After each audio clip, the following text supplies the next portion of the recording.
और आज मैं आपका स्वागत करता हूँ GS study with Lakha YouTube channel में। तो सबसे पहले हमारे चैनल को सब्सक्राइब कर लेना और बेल आइकन को ऑल पे सेट कर देना, जिससे मैं कोई भी वीडियो डालूं सबसे पहले नोटिफिकेशन आप तक पहुंचे। तो आज हम बात किसके बारे में करेंगे?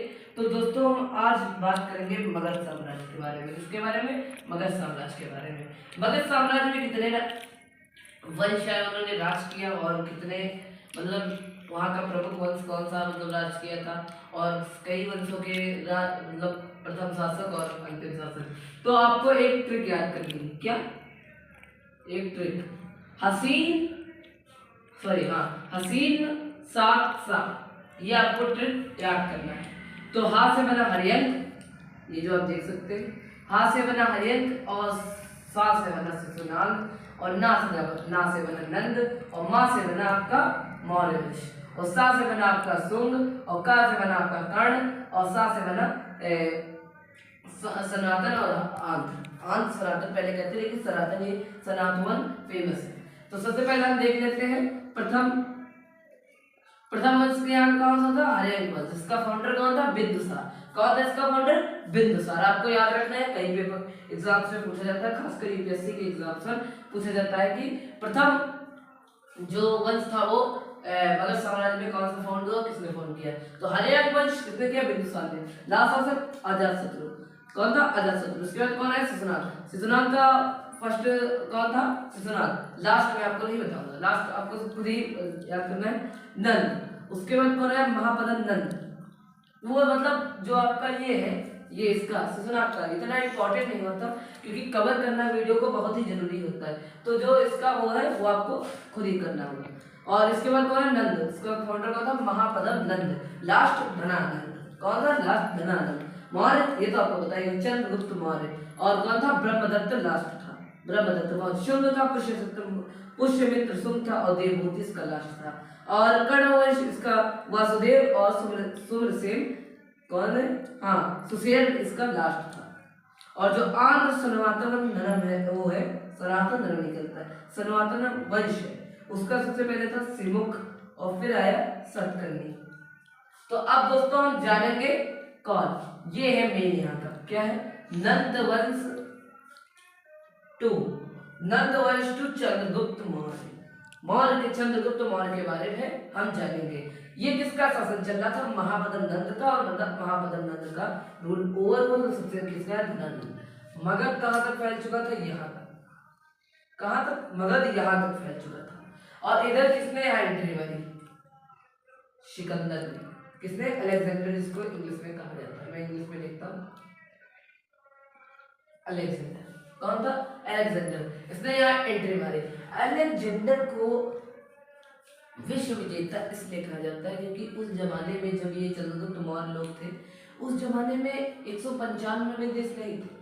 उस जमाने में 7-8 देशों का उदय हुआ था, मतलब खोजे गए थे, तो उन्हीं को इसने विजय कर लिया। वरना ये विश्व विजेता कहाँ हुआ? इसने भारत पे पूरा अटैक।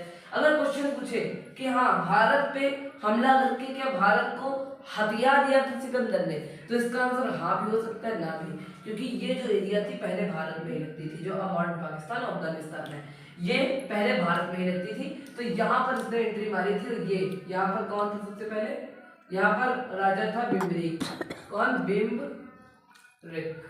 कौन था? बिम्बरीक। आपको नोट कर लेना है। उसके जब ये आगे बढ़ा तो सिंध पड़ा। कौन? सिंध। कौन पड़ा? सिंध। और यहाँ का राजा कौन था? पोरस। और ये इतना वो था, ये जो बिम्बरीक है, इसने तुरंत अधीनता मान ली और कहा कि मैं आपका सपोर्ट करूंगा कि आप ये जो मगध है इस पर अटैक कर दे, क्योंकि मगध बहुत पावरफुल था। लेकिन पोरस, सिंध का जो राजा था, उसने कहा कि हम ऐसा नहीं करेंगे, हम भारत के हैं, हम भारत को कब्जे में नहीं होने देंगे। तो पोरस ने लड़ाई की, लेकिन पोरस हार गया, क्योंकि वो विश्व विजेता था, उसके पास बहुत ही सारी फोर्स थी उसके ऊपर, और बिम्बरीक का भी साथ था, तो ज्यादा उसकी फोर्स बहुत ज्यादा थी। और इधर तक्षशिला यहाँ पर थी। कहाँ पर? यहाँ पर। तक्षशिला का मैनेजर जो था ऋषि कैनक। ऋषि कैनक कौन है? ऋषि कैनक आपको पता है चाणक्य यानी कि विष्णुगुप्त या कौटिल्य के पिता थे। क्या थे? पिता थे। तो यहाँ पर जितने भी लोग बैठे हैं, मैं बच्चों जितने पूछना चाहता हूँ कि मैंने सबसे पहले जो सिकंदर था उसने सबसे पहले किस राज्य पर अटैक किया? क्या? बिम्बिरिक। किस पे? बिम्बिरिक। राय वालों को टेंशन ना, बिम्बिरिक को नोट कर लेंगे। और अब हम आगे आते हैं। तो जब यहाँ पर सिंध पर अटैक करके ये पहुंचने लगा यहाँ पर, और व्यास नदी यहाँ पर बसती थी। यहाँ पर कौन सी नदी थी? व्यास नदी। कौन सी? व्यास। कौन सी थी? व्यास नदी। कौन सी थी? व्यास नदी। व्यास नदी थी वो, व्यास नदी बीच में पड़ती थी। तो सिकंदर जो यहाँ पर जो चाणक्य था उसने जाकर किससे मिला? किससे मिला? पाटलिपुत्र जिसकी राजधानी थी, किससे जाकर मिला? धनानंद से। किससे? धनानंद से मिला जाके। और धनानंद ने मतलब वो तो मतलब शराब में चूर था, उसकी पुत्री भी उसको नहीं पसंद करती थी कि ये मेरा पिता कैसा है। तो धनानंद तो शराब में चूर था। तो जब चाणक्य वहां पहुंचा तो चाणक्य से पता है क्या कहा? ये कौन सा ब्राह्मण आया है और इसकी चोटी पकड़ के इसको काट दो और इसको भगा दो। और भगा दी। ये अपमान अपने लेकिन शिष्यों को नहीं बताया था। किसने? चाणक्य। क्योंकि चाणक्य को पता था कि हमारा जो चंद्रगुप्त मौर्य है वो डायरेक्ट फिर सिकंदर को हराने नहीं, डायरेक्ट इनको हराने चला जाएगा, क्योंकि वो अपमान सह नहीं सकता था। सबसे पहले इसको निपटा दो फिर इसकी कहानी निपटा देंगे। तो इसने किया क्या? जब सिकंदर आगे बढ़ा, यहाँ तक पहुंच चुका था व्यास नदी के पास में, तो इसकी सेना यहाँ पर खड़ी थी। तो इसका वो कौन था? मैं आपको यहाँ बता रहा हूँ। इसका Seleucus. Seleucus Nicator. Seleucus Nicator इसका थल प्रमुख था, यानी कि चीफ आर्मी चीफ था इसका। से हमारे आर्मी चीफ बिपिन रावत थे जो भी है, और सेल्यूकस निकेटर इनका आर्मी चीफ था। तो उसको थोड़ा सा संदेह हुआ चाणक्य के ऊपर और चंद्रगुप्त के ऊपर, जिसमें चाणक्य ने उधर से चाणक्य ने एक अफवाह फैला दी कि जो व्यास नदी ये पार करेगा, क्योंकि भारत देवों की भूमि है, यहीं से भगवान का उदय हुआ। अगर पूछा जाए भगवान के उदय कहाँ से हुआ, तो यहीं से उदय हुआ था भगवान का। तो व्यास नदी के पार जो करेगा उसके प्लेग और कई बीमारियां हो जाएंगी और मर जाएगा। तो एक जो यहाँ का उनके सिकंदर का एक सैनिक था, उसने व्यास नदी को गलती से पार कर दिया। जब पार कर दिया तो चंद्रगुप्त ने छल करके उसके खाने में कुछ मिला दिया, वो मर गया। अब ये बात फैल गई और कहने लगे कि ये तो सच है, जो पार करेगा भूमि वो मर जाएगा। इसीलिए सिकंदर की पूरी फौज वापस चली गई। लड़ाई किए बिना ही सिकंदर की फौज वापस चली गई। और जब सिकंदर की वापस फौज चली गई तो किसने? तो यहाँ पर सिकंदर का द एंड होता है। तो सिकंदर की फोर्स यहाँ जो थी फौज वो यहाँ से चली गई। ये एरिया उनका पूरा खाली हो गया। और जब ये एरिया खाली हो गया तब पूरा का पूरा जितना वो था वो मेन फोर्स कहां पर हो गया था चाणक्य का? ये यहाँ पर इनको जीतना था। ये इनको मगध जीतना था। अब मगध जीतना था तो इनको करना क्या था? अब जो सिकंदर था वो जाके बेबीलोन में चला गया। बेबीलोन एक सऊदी में शायद जगह है, वहां पर गया और उसकी मृत्यु हो गई थी, क्योंकि खाने में जहर भी मिल गया था। चंद्रगुप्त मौर्य ने ही मिलाया था। अगर पूछा जाएगा सिकंदर की हत्या किसने की, तो चंद्रगुप्त आएगा, क्योंकि अगर आप सोचेंगे चंद्रगुप्त तो यहाँ रहता है, सिकंदर की मौत वहां हुई, तो कैसे मार दिया? तो आपको बताता हूँ, आपकी बता दे रहा हूँ कि जो चंद्रगुप्त ने जहर मिलाकर उसकी हत्या की थी। अब दोस्तों अब इनका चाणक्य का और चंद्रगुप्त का जो डायरेक्ट निशाना था वो कहाँ था? मगध पर। कहाँ पर था? मगध पर दोस्तों इनका डायरेक्ट निशाना था। ये मगध पर अटैक करना चाहते थे, लेकिन इन्होंने गलती कर दी चाणक्य ने। डायरेक्ट पाटलिपुत्र यानी कि पटना, मॉडर्न पटना पर अटैक कर दिया। और यहाँ पर उनके पास फौज भी नहीं थी, तो डायरेक्ट उड़ा दिया धनानंद ने। तब उनको भूख लगी थी, तो एक बूढ़ी औरत ने खिचड़ी दी और कहा कि खिचड़ी को बीच से मत खाना वरना जल जाओगे, साइड से खाओ। तब ये बात उनको समझ में आई चाणक्य को कि अगर साइड से हम इसको काटेंगे मगध को तो हम आराम से पहुंच जाएंगे। तो उसने साइड से काट कर पूरे मगध साम्राज्य को अपना लिया। और